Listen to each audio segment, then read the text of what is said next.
All right. So I turn on the camera. It's set up ISO 100.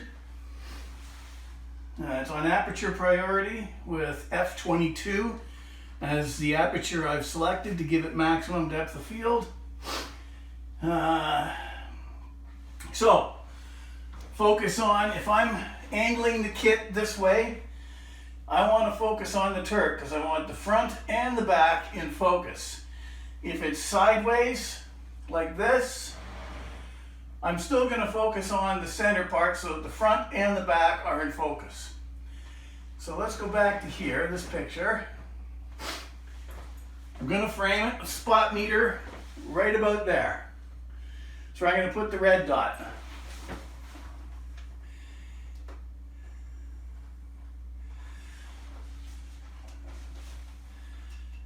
All right, ready to go.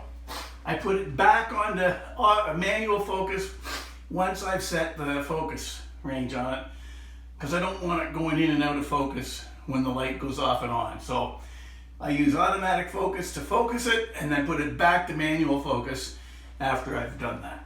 So I then turn off the lights. It's kind of dark now. The light from the window up top. So I start the timer countdown and turn this on. The light over and above it.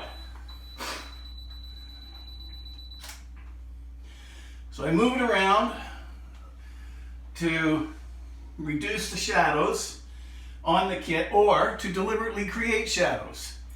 Like I don't want the wheels, like the chassis part of the kit behind the wheels visible, so I keep that in the shadows.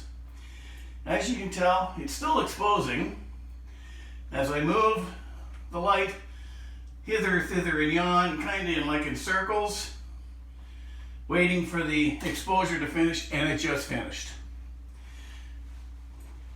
So off, and that's it.